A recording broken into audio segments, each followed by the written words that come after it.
What's up, boys? How we doing? What is up? Two bald guys and a guy with more hair than both of us combined. I love it. I He's mean, gonna have to give us some.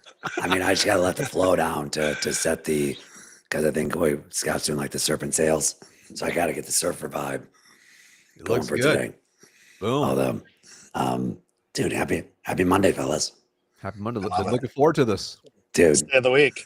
what are we? Are we T-minus 1 month exactly from midnight to millions? Yeah. We are. Yeah, we are. One month. One It's true. month exactly. I was just looking. I think we're like 2,000 About people. 2000. Yeah. Dude, let's go. What's kind of wild is like this was like an idea that we just had, right? Like just we're hanging out. We threw this kind of mastermind together, hanging out in Austin. It's kind of jamming out, trying to figure out what can we do together. This is kind of an idea. Even after that event, then we booked that huddle session. Yeah. We still didn't really know how we're going to work together. We're like business ideas. Then we're like, let's build something cool and make it free and awesome. And it's kind of fast forward and look where we are. I mean, it's happening. It's happening, boys. Yeah. Super exciting. Super exciting. I think we'll never admit this when he's here, but I think Scott had the genesis of the idea. Don't tell him we agreed to that at all. It's true. That is true. He'll just go off on it. But I think he did have the genesis, and then we all built on it, and here we are. To your point, it's awesome. Well, and one of the things that became clear when we were going through was we wanted to. Sorry, I got background with the stream. It's like we had to do something together, right? We're hanging out. We threw this kind of mastermind together. Sorry about that. We wanted to do something together, but it was like, what do we do?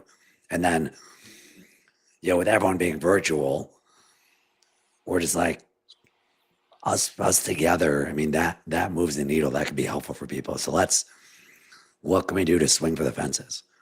And you're really excited about that. Really excited about what that is. I mean, I don't know about you guys, but I'm already starting to think about, all right, how am I going to stay up for 24 hours straight? That's a lot. I think. But you don't have. You don't have to, though. Oh, I'm staying up. Come on. Well, we'd appreciate the company, but No, I'm staying. you're off the hook for that. No, I was talking to the guys that sell better. I'm like, because they're talking about like the B-roll footage. I'm like, they're gonna get a bunch of B-roll by the end of this, of me just doing push-ups, just trying to stay awake. Like, yeah, we do not want B-roll of you in your frickin' pajamas doing push-ups for B-roll. no, So please sleep. We'll go cold plunge in the lake and hop back into it, right? The lake's right there. Yeah, for sure. That's true. The lake should be nice and So cool. we'll get in swim trunks, doing push-ups and banging that out. Good. Well, speaking of you exciting things, I mean, one of the things that it's been going a lot in our text in the last 24, 40 hours is trolls. Let's talk about them. Do we have to? I mean, isn't that kind of like letting them win by even talking about them? Win? Yeah. Well, the question is, I would say, is like, how should we think about it, right? I don't want to give people a platform, right? Because then, like you said, then they We'll leave them win. nameless. We'll leave them all nameless. Yeah. I mean, how do you guys think about that? Yeah, I'll start, and I love something that Marcus shared today in our messaging.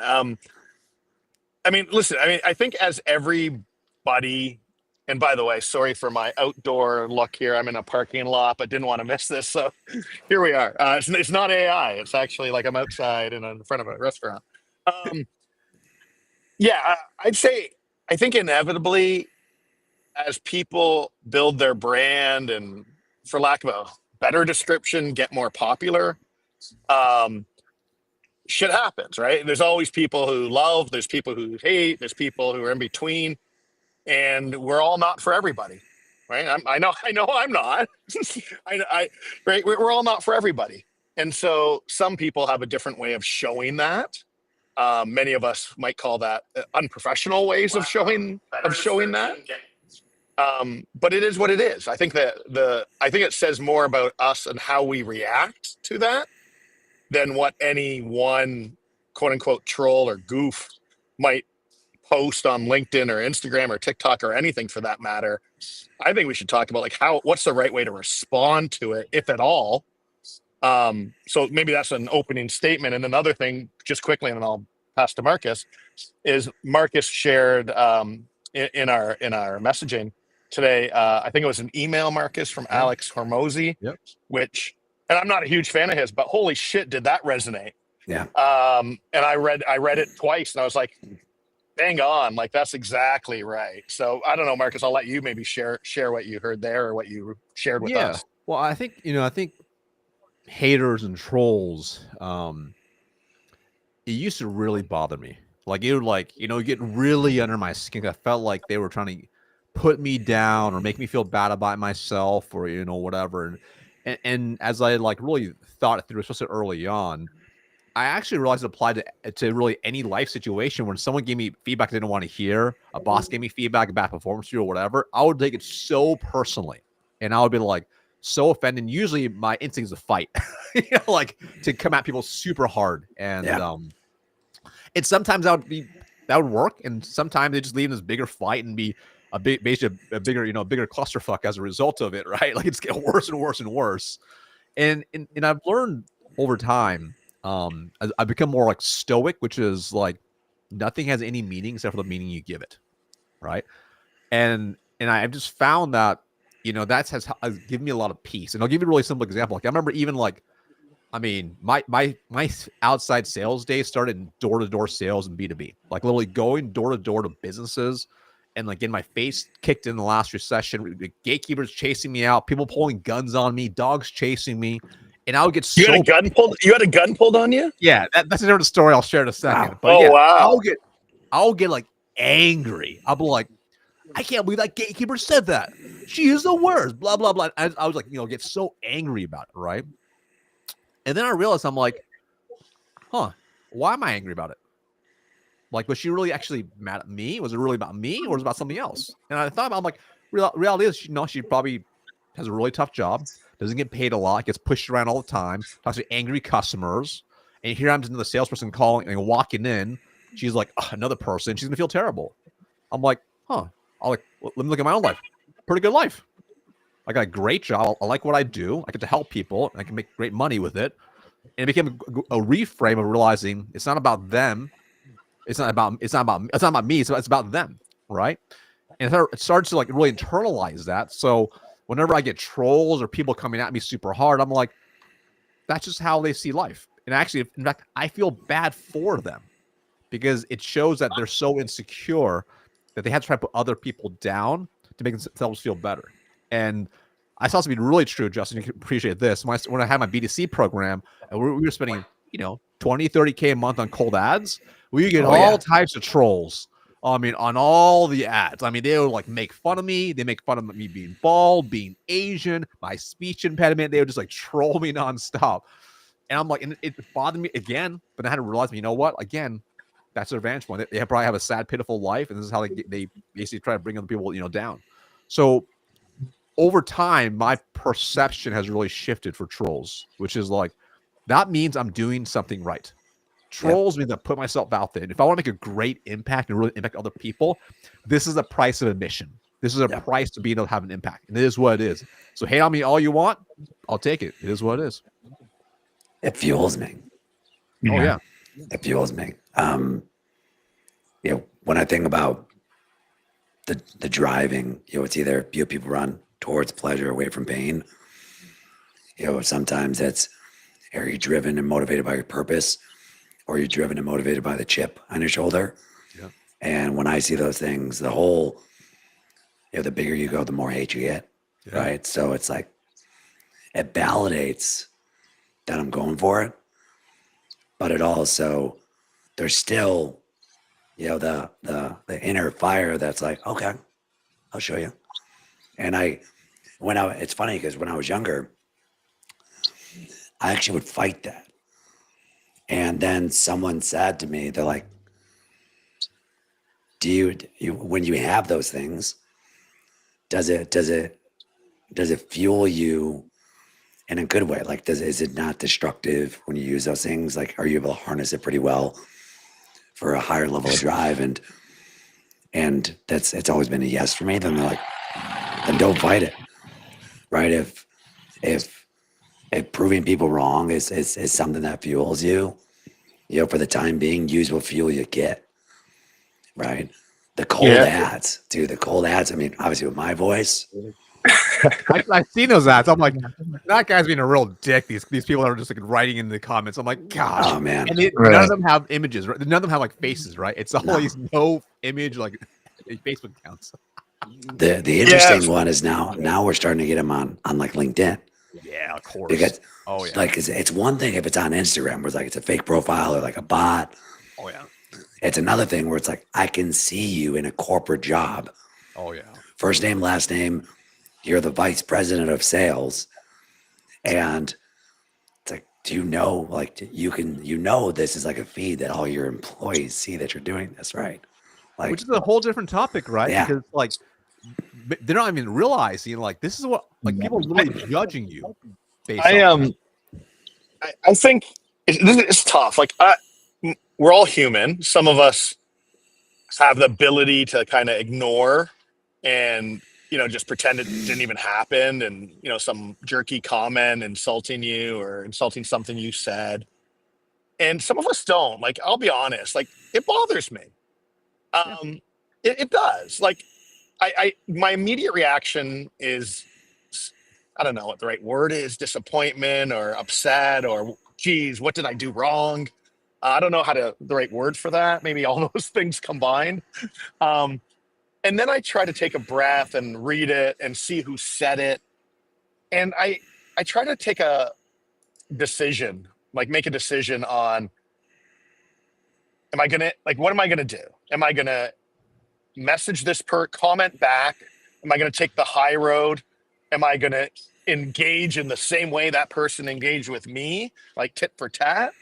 Or am I going to block, delete, or message them directly? And I've done all of those things, I think, at different times.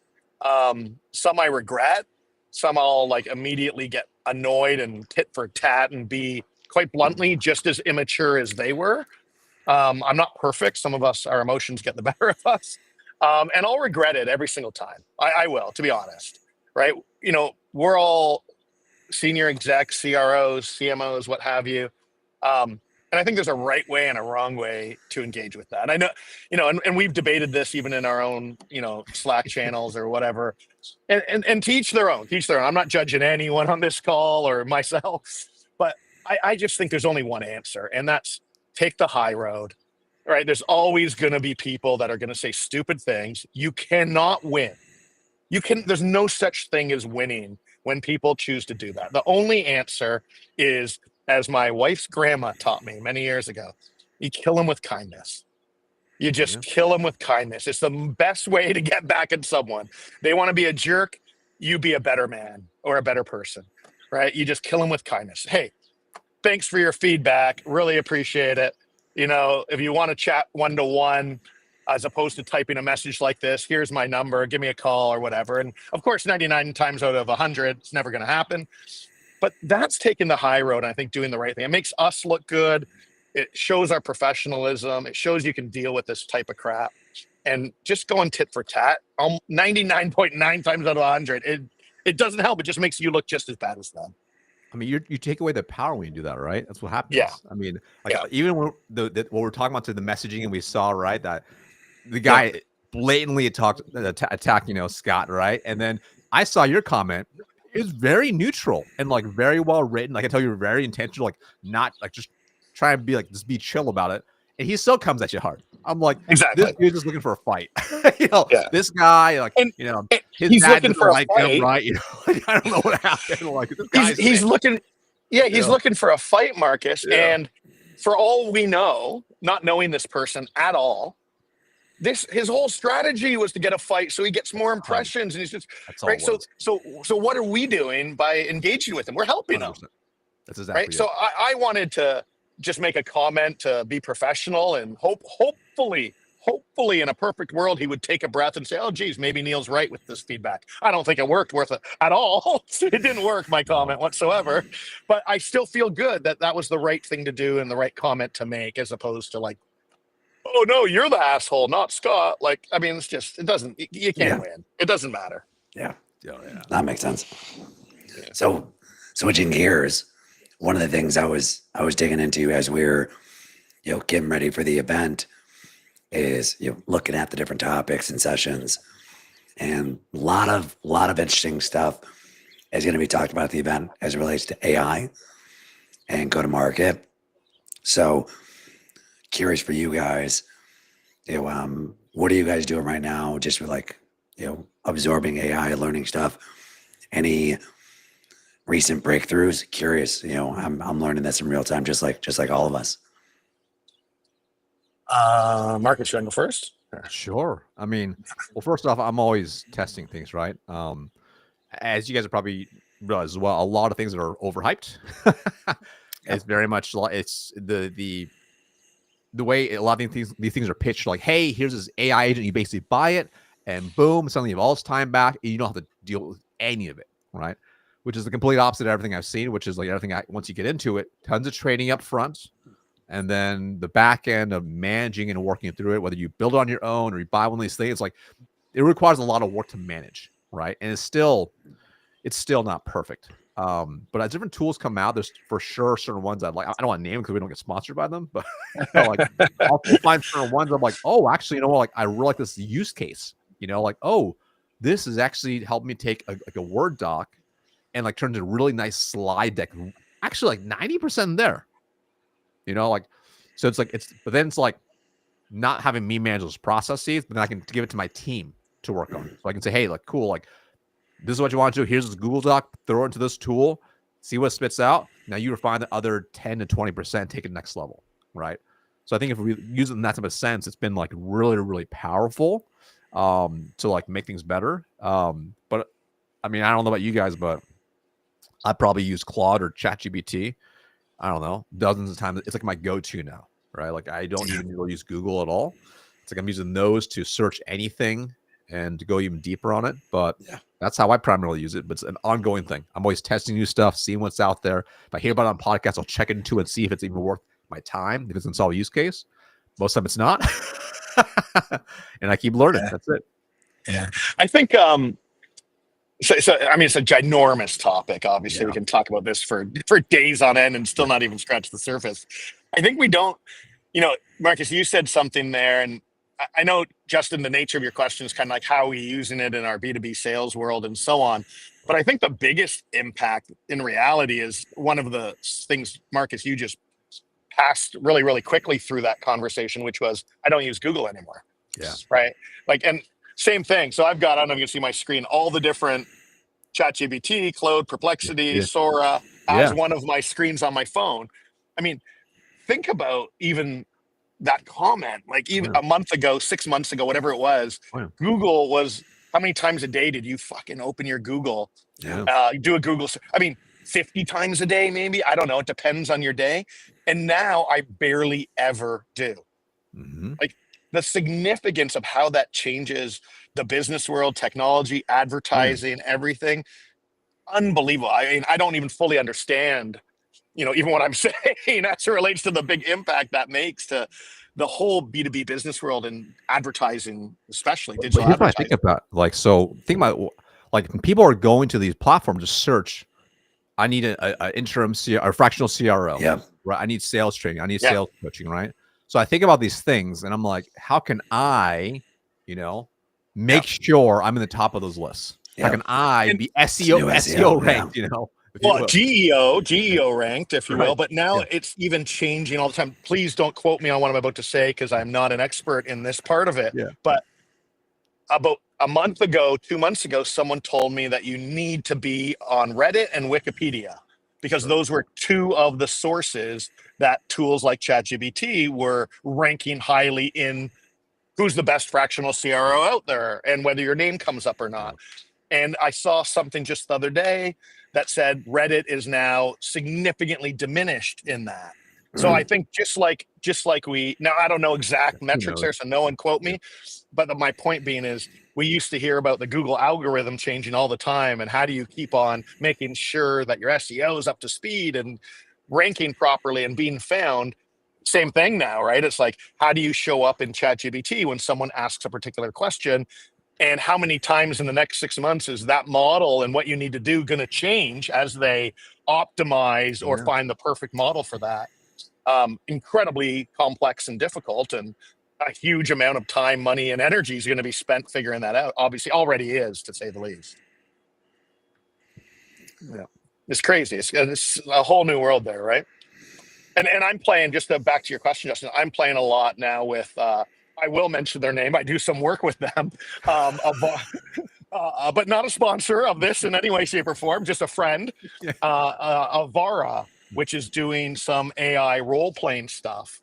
And there's lots of great companies out there. Just to be fair to the whole world, there's lots of great companies doing AI role playing type of stuff out there, like Hyperbound and Luster and any other number of them. Yeah. Everything's got pros and cons. Just to be very neutral here, everything's got pros and cons, of course. But as it relates to the conversation, I love it. I'm just learning so much playing around with the Avara tool and being able to coach their AI person, they call Kate, to help for me to coach Kate so that Kate becomes a virtual me in a sense, but it's Kate, way better than Neil. And Kate then can coach, 500 sales reps one by one all at the same time at scale using my coaching technique and my models and my words and the way that I think is the right way to do it.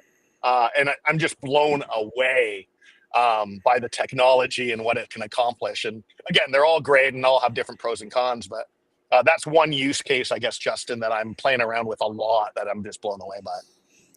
It's funny you mentioned that exact use case because I'm actively in the process of developing that into my accelerator programs. So then if clients, want to ask me questions, but I'm not available, they can have me basically 24/7. Coaching them through a deal, coaching them through a call, through all of that. That's definitely one of the things that I'm working to do to replicate myself. But it's gotta be on par because I don't want the representation of me not being in line with what I would say. That's the difference that I've seen in my limited experience in this, seeing the Neil ChatGPT version, which I've seen a lot of people build out and then try to, you can get access to Neil GPT for $9.99 a month. I haven't seen any phenomenal examples of that because again, it uses to a large degree the LLM, ChatGPT, Claude, to give the answers in some degree versus Justin. Whereas Avara's model, and what they're doing is it's Justin. It's just the AI version of Justin. Yeah. So I feel really much more comfortable with that idea that anyway, it's pretty cool. I'll show it to you later, Justin. We can, maybe it's something you want to check out, but really cool. I built one. This is probably 3 years ago. So it was like AI was starting to get popular. And what was really interesting is actually I trained with video. So I actually was able to take, so we had 400 hours of coaching calls that I took. So me coaching live deals, always weird situations, trained with that. We had 60 hours of course content. We trained with all that. We had my book. We took all this other we trained all this stuff. It actually worked really well. It actually worked quite well, and was also 90% of the time it was quite nails. But then the 10% off the rails, it was just totally wrong. I'm oh, that's not good. So it was tough because I was if you don't know any better, and you don't, if you use AI, you have to have critical thinking skills, regardless of whichever platform you're using. Yeah. So it's if you hear that, you're oh, this is what I should do. The issue was oh, that 10% of the time, it's going to coach them to do the wrong thing on the deal, right? But it was pretty cool. If I can remember, I'll send you which platform I use because it was actually relatively easy to build and it worked quite well. And they built some other ones like Dan Martell, Brendan Burchard, and a bunch of other coaches too off YouTube content.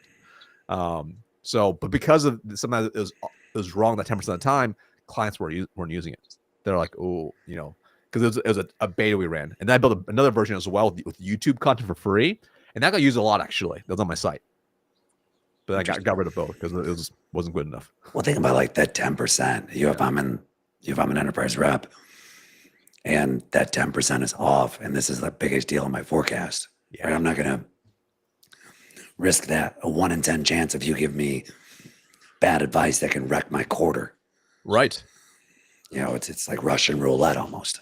Well, that's what it was, you know. And that was the feedback I got actually, because we couldn't get it refined enough, and I was like, all right, this is too much work now. I'm moving on. The tech wasn't good enough. It was 3 years ago. So Yeah. What about like in the day-to-day stuff? Mm. You know, how are you guys thinking about that for your business? Just as you know, obviously business owners, entrepreneurs, how are you thinking about it now? So I have a number of GPT. Actually, let me just walk through. I'll tell you all the GPTs I built and the ones I use. So a lot of custom GPTs. I pretty much rebuilt it all. I use it all within Claude now. So, So your default is in Claude, not in ChatGPT. Yeah, I'll do both to kind of double check it. So in my experience, like Claude has a better memory. I remember the context, and even like it just runs out of memory over time as I start a new chat. Well, ChatGPT had better memory, or I can do longer chats, but it sort of forget things. So either way, it wasn't perfect, right? So I'll use both, and I'll challenge it because sometimes it'll say it's wrong. It'll literally ask it something, then I'll be like, and then I'll challenge it. And I'll be like, oh fuck, I'm sorry, that was incorrect. Literally, will say fuck. It's like, yeah, it's actually. I'm like, that's not good because if I just took its word, then it wouldn't make sense, right? I have $100 million business coach, so this is literally it's prompting everything for my business, right? So it's very, very intense. I have a podcast intro prompt. It's because we have a podcast, so I'll take the whole transcript and have me write my prompt, a custom intro I can record, and an outro as well. I have follow-up email recapper. So like it takes any call I have and spits it out in this like perfect template. It's like 95% there. Like you're like hey Neil, really great chat, some personalized thing. Next steps are this, and it'll be like very succinct, and then it works really, really well with that. I have a business case writer, so it spits out business cases based off the. I'll just take like transcripts, multiple transcripts, and spit out a business case for me. I have a multi-thread follow-up email generator. Same thing. So like after a meeting, discovery, throw a transcript in, boom, spits out an email I can send to the CRO or the different exec to loop them in. I have a project shred coach. So this is this coach that coaches me on all my physical stats, my biometrics as well. So I'll throw in there like different things from my in-body scan to my blood scans, and it'll coach me in driving towards a more optimized like health. It sounds like you're freaking AI, Marcus. Dude, it's like whatever I do consistently, how can I make it better, right? Yep. You know, like my favorite one's probably my call analyzer though. So like it's just like my own sales calls I run, it like throws into my own framework, identifies the deal health, things I missed, and rates my opportunity and recommends next steps based off what should be done in case I missed anything. So it's good for like challenging me and like, oh, you know what? That's a good point. I probably should do something different. But I mean, I've been toying around for a while. I mean, anything, you know, Neil, I'm a nerd. So it's like whatever I can systemize and automate. Yeah, that's a great example, especially for those for everybody, but especially for those solo guys out there like some of us, where you don't have someone to bounce ideas off of, and at the same degree. I know we help each other, but you don't have a team. You know, if you're the CRO of a team and you have 10 AEs, you know, coaching, you know, deals might be hopefully a constant thing everyone's doing on a regular basis. But, you know, we always talk about like, hey, I just had a sales call the other day and I thought it went really, really well. But 2 weeks later, the dude's ghosting me and I have no idea why. And quite often, not always, but quite often the answer's in there somewhere. But no one spotted that, or, you know, so I love that one. What did you call it, Marcus? Sales calls coaching? It's a sales call analyzer, right? But like what's interesting is like, I think it's because what I've learned over time, my biggest weakness, you know, is lack of self-awareness. Sure. And I would argue that's for everybody. Which is we kind of see things through our own lens and we kind of miss all the bigger picture things for anything in life. So like I need stuff like human nature. Yeah. So that's actually why even with that the business coach one that I have for myself, it's designed to be smarter than me. Like, it's supposed to be way smarter, way more successful, way more everything. So I can like show them my calendar. I can like put in my weekly reflections and things I journal in there, and it'll challenge me. Yeah. And it's actually does a really good job saying, hey, you know, like you did a bad job of this, you need to do a better job of this, or you're second guessing yourself here, you need to be more confident here. So it's like really nice just to do it, but also in a way where like, you know, sometimes it's hard to tell people that you respect and your peers if you're struggling with anything, right? So like having something like that, it's kind of nice to like, okay, like, I mean, maybe it's biased to a certain extent, but at least it'll give me another perspective to look at something that maybe will help shift how I look at things. You know, I started using, maybe you guys are using it too, Whisper Flow. Have you heard of that? Oh yeah. No, For I started text, yeah. Or I audio started text, using that a week ago, and I am literally blown away. To me, it's like I haven't completely transitioned yet, but similar to we were just saying from Google to ChatGPT type of thing, from a huge workflow or habit. Same thing, man. Like now instead of typing emails, I just open Whisper Flow and say what I want to say, and it is unbelievable. The format is quite impressive. It is. The formatting's impressive. The way it corrects mistakes. Like I'll say something like, "Oh, our event's on November 7th." Oh, I mean November 6th. But it won't type exactly that. It'll correct it and say November 6th. It's unbelievable. Wow. I have not seen it make a mistake yet. I'm sure it will, but I'm just blown away. I'm trying to get to a point where I don't type anymore. Like I just talk, which is annoying as hell if anyone's listening. Oh, wait, but hold on though. Here's my only thing though, right? So do you guys hear about that MIT study about how people are using their brains less because they're using AI? dumber? They're getting dumber. Yeah.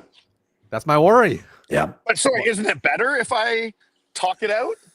Well, I feel it's like I think about when I write, the action of writing, even typing it out, forces me to get my thoughts like concise. It like forces the brain like think it through. Fair. So like it forces like. But a lot of people were using AI emails or starting to. Totally. So they're already brain dead anyways. If that's all they're doing. Right. Yeah, I see this as like maybe not perfect, but better than getting AI emails done. Yeah. But think about it like this, right? I remember when I was 10 years old, I went on a trip with my grandfather from Chicago to Florida. We're doing a little construction trip, and Jobs, I was in Florida, and we're driving there, and he's like, I can tell you how to get from every city in the U.S. to every city in the U.S. Shout them out. And, this is 25, 26 years ago. So it was all maps. So we had a long drive, and I would literally call out. I'm like, okay, Nashville to Seattle. And he'd be like, oh, you got to go from 75 from Nashville. Once you get to, St. Louis, then you jump over to 94 West. You're on that till Montana, and boom, nailed it. And if you were to ask me that, I couldn't even get 2 towns over, right? Because of GPS. And it's just not a skill that you need to be successful. And I think. Sorry, what's not a skill that you need to be successful? Like geography? Like memorizing how to get places because of GPS. Well, and same thing like memorizing phone numbers. Everyone saves them now. So I see it as overall, it reduces like the MIT study, but the smart people are going to say, all right, that bandwidth that I get back, I'm going to reallocate that bandwidth to other things, right? Where not everyone's going to say, hey, I'm going to use this AI to help optimize my life. Just like you, Marcus, I actually have different things built out. Ironically enough, about $100 million business as one of mine. And I have CMO, chief product officer, I have a CFO, head of legal, out of all of those things. And then I have another one I call it Win at Life. And I have a personal trainer, I have a nutritionist. Now that I got a new baby, I got a baby sleep expert. I got that there now. So I have all of those things that I reallocate, to help me be more efficient and more effective, right? But I have 4 kids. I'm your baby sleep expert, dude. Yeah, so that's Neil AI. Neil AI. $4.99 a month. Neil GPT. Yeah. Yeah. But it's exciting. It's scary. at what point does it really, obviously being in the sales and go to market world, there's obviously that ongoing conversation of like, at what point does it replace salespeople, if ever, if at all, depending on the level? Well, Right, that's a fun debate. yeah. You know what? I'm a little. I don't worry. I mean, we're all worried and excited about AI. Both, depends on the day and what's going on and what you hear. Um, I think like all the things you just said, Justin and Marcus, about all the agents or AI that you have helping you or giving you advice in different areas of your life. I think that's amazing. And I would never be one, and I want to do more and more of it. And I would never be one to say that's a bad thing in any way, shape, or form. That said, I think it's important for all of us, and I'll use an analogy as like a founder advisor. The advisor, and we will all resonate with this because we've all been there. The advisor, there's good advisors and bad advisors. Yeah. And there's good advisors with sometimes bad advice, and bad advisors with sometimes good advice. And it depends on the topic, it depends on the day. It might even depend on, did they wake up on the right side of the bed or the bad side of the bed? And yeah, I know AI never wakes up on the bad side or the good side. It's always the same. However, my point is advice comes from everywhere, whether it's coming from AI or a best friend or your mom or an advisor. It is up to us as the individuals to not just take anything said Exactly. from AI or from an advisor Yeah. and use our own freaking heads and say, does that make sense to me? Does that resonate with me? Is that the right thing for my situation? Because I'm different than the other person who that advice might have gotten to.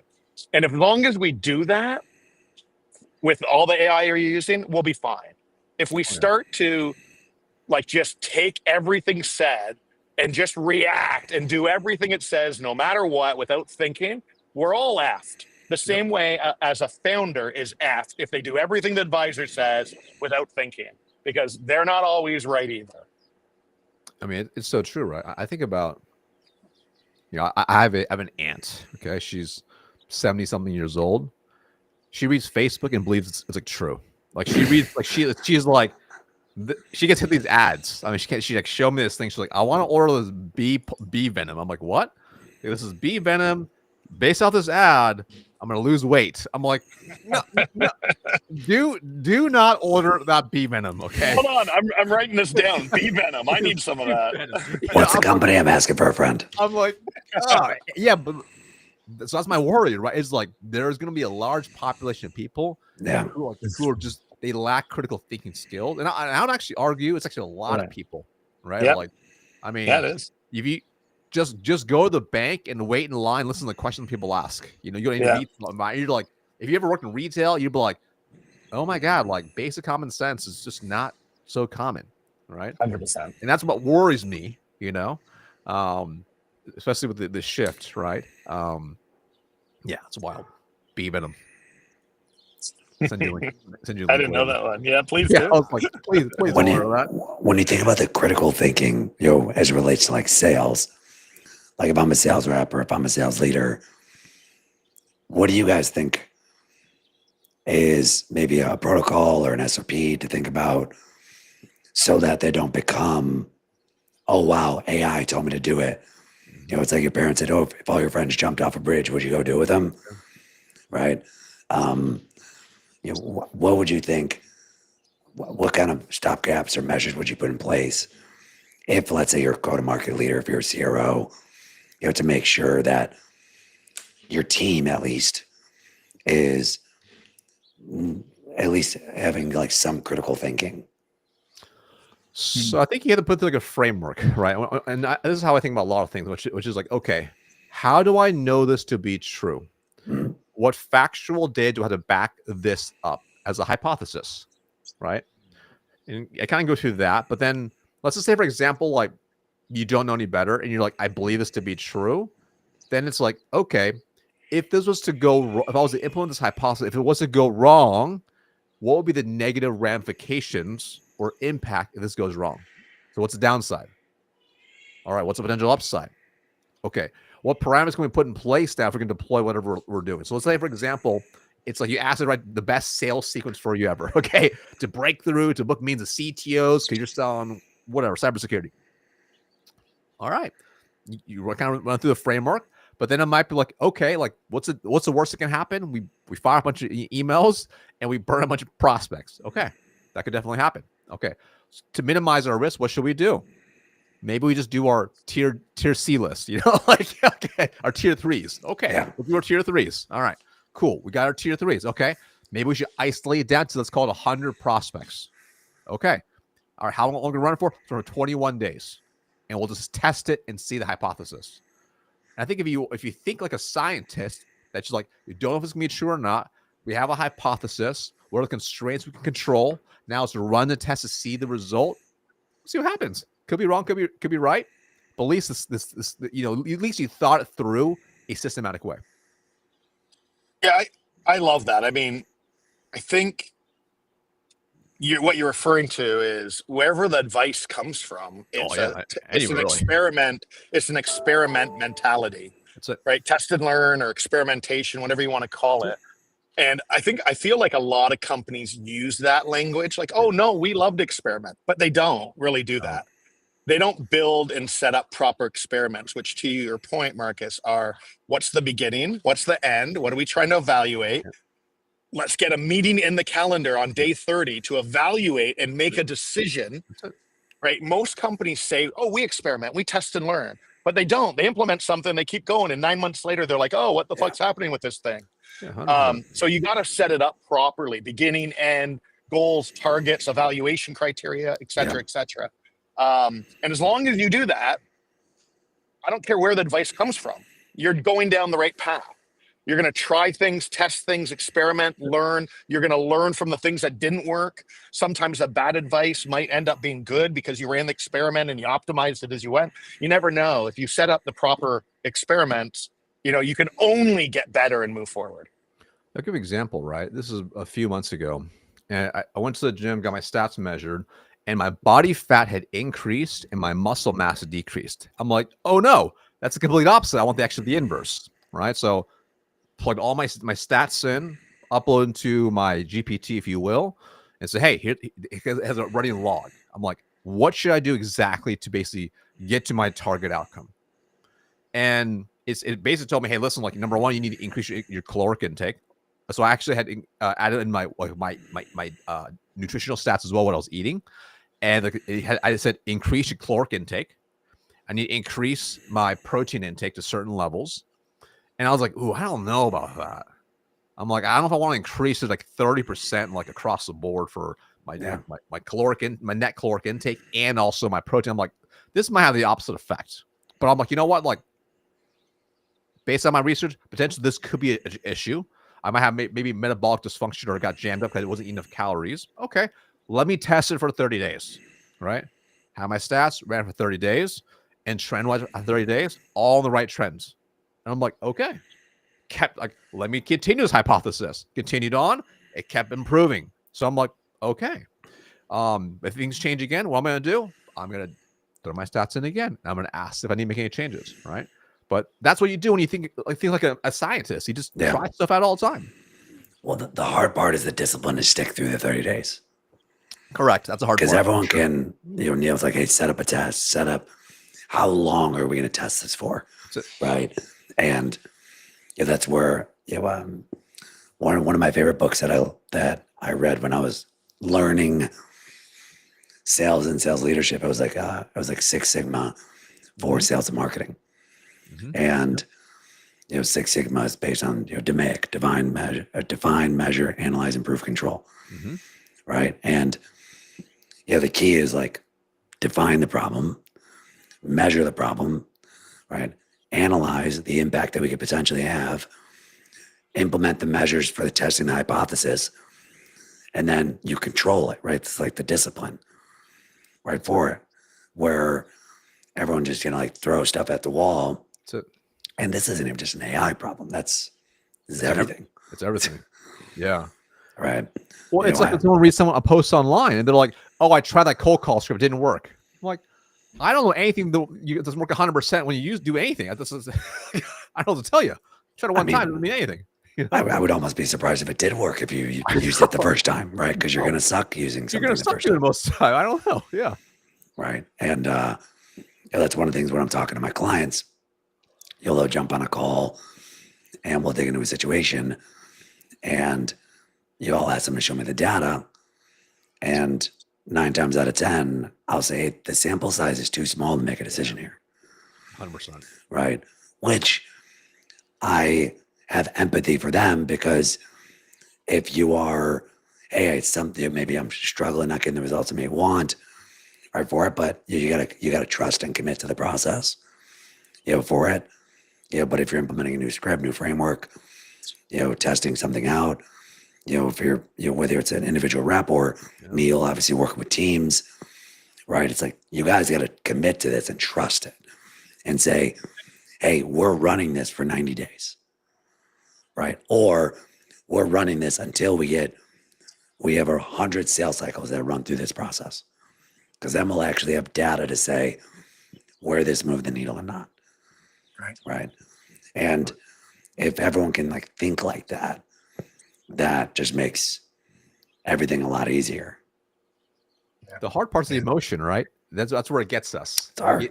So that's why it's so key to have that third party balance. That's why the AI coach, or people hire people like us, right, for their businesses or for individuals, to get that perspective, because we're able to have that objective third party feedback versus being so emotionally tied to the symptom, right?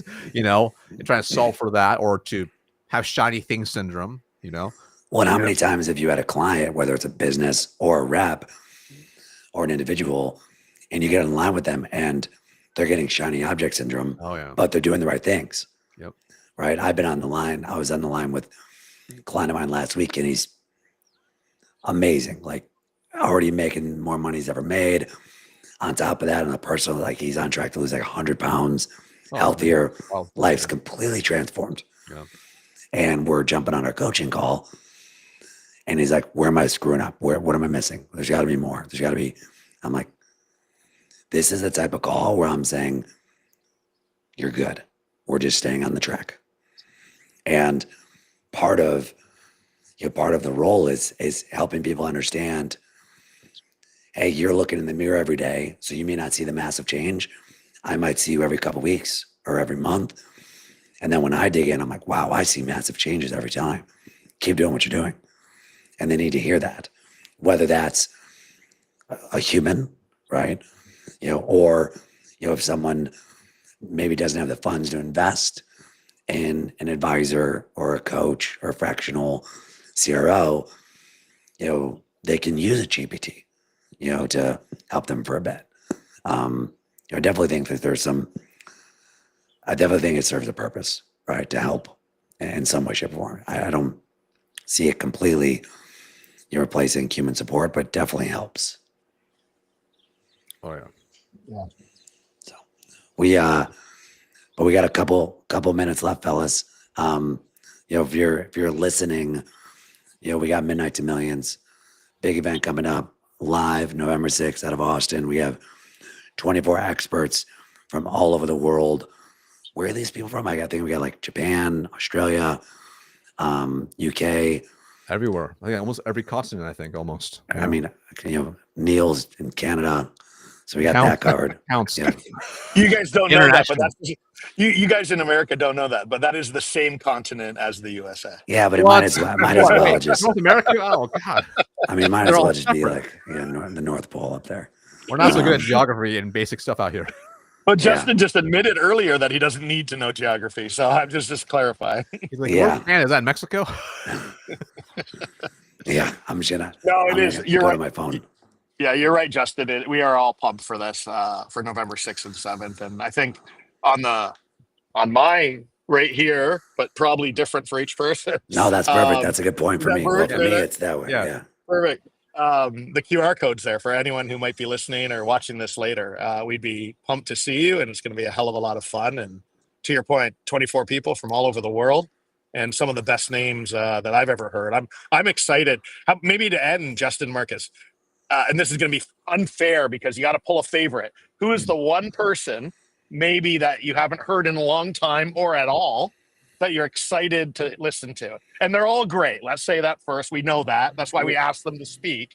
But one person who's speaking that you maybe haven't heard from and you're excited to hear, or just haven't heard in a while? Would you have someone? I know I've got one. Well, we can't do a generic one. Like we want to listen to all of them. No, that's a cop out. Pick one. Go for Marcus. Okay, if I had to pick one, I would say it's actually probably JM Wilkes on RevOps. Oh, nice. You Good know, call. I mean, like, I'm so in the sales world, right? So, I know all those sales ones. I love seeing the operational part of the business, how they think about things, because they have different perspectives on things and how they build things and what they do to make the business even more profitable. I like learning from RevOps because I think I'm very operational in nature, so it kind of fits into me. And plus all the sales ones, I know most of them already. So right. I would say one that I'm excited about, and it's just someone I've never really heard talk about this. So is Sam Jacobs talking about, I think his session is like AI in the future of the GTM org. I think that's what it's titled. And like I said, we know he's got some really good thoughts and the stuff that he puts out there. And I know, he has a lot of exposure to a lot of leaders and a lot of companies. So he's got some good knowledge to bring to the table. So, and I've never really heard him speak super deep on it. So that's one I'm actually very, very curious to see. So, and at that time he's at 5 p.m. So no, he's 5. Is he 5 a.m.? He's 5 a.m. on the 7th. Well, you're going to be up for 24 hours anyway. I'll be up. So I'll be on fumes on that one. Yeah. I think he lives, if I'm not mistaken, he's in Barcelona. So that time works well for him, but not so much on the EST side. But that's why we're doing people all over the world. It's gonna be awesome. So Barcelona, there we go. Yeah, for sure.